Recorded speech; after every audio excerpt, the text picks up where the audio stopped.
Still இப்ப நான் உங்ககிட்ட பேசிட்டே இருக்கேன், இன்னொரு மைண்ட் செட் வந்து ஓடிட்டு இருக்கு. கண்டிப்பா ஐ திங்க் அது வந்து it is a very beautiful thing அப்படின்னு நான் சொல்லுவேன். கொஞ்ச நாள் வரைக்கும் எனக்கு வந்து அது ஒரு ஏன் இப்படி நம்ம மைண்ட் நம்மள டார்ச்சர் பண்ணுது அப்படின்னு யோசிச்ச காலம் மாறி இப்ப வந்து I started respecting that energy. அது வந்து நம்ம if you are someone who is like உங்களோட கிரியேட்டிவ் எனர்ஜி வந்து ஹையா இருக்கு அப்படின்னு நீங்க ரெகக்னைஸ் பண்றீங்க அப்படின்னா அதை வந்து ஒரு பேரியராவே பாக்காதீங்க, அதை வந்து நிறைய ரெஸ்பெக்ட் பண்ணுங்க.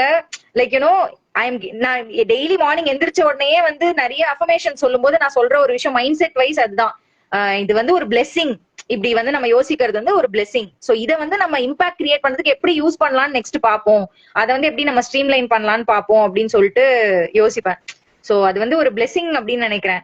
இது ஈவன் ஆபீஸ் ஸ்பேசஸ்ல கூட பாத்தீங்கன்னா வந்து இந்த மாதிரி நீங்க இப்ப இன்னைக்கு வந்து எல்லா ஆபீசஸ்லயுமே ட்ரெடிஷனல் கன்வென்ஷனல் ரோல்ஸை தாண்டி I am even seeing chief storytelling officer இருக்காங்க, chief creative officers, creative specialist, இந்த மாதிரி நிறைய ரெக்ரூட் பண்றாங்க. ஏன்னா எல்லாருக்குமே அந்த ஸ்டோரிஸோட இம்பார்ட்டன்ஸ் புரிய ஆரம்பிக்குது, கண்டென்ட் கிரியேட்டர்ஸோட இம்பார்ட்டன்ஸ் புரிய ஆரம்பிக்குது. அப்ப வந்து நான் என்ன சொல்லுவேன்னா, முடிஞ்ச அளவுக்கு அவங்களுக்கு ஒரு ஜோன் கிரியேட் பண்ணி கொடுத்துருங்க. அவங்கள வந்து if you are making them sit in a very noisy environment, அவங்களுடைய அவுட்புட் வந்து அது கண்டிப்பா அஃபெக்ட் பண்ணுன்றது என்னுடைய பர்சனல் தாட் ப்ராசஸ். நீங்க சொல்றதை வச்சு அது இன்னும் வேலிடேட் தான் ஆகுது ஆக்சுவலி.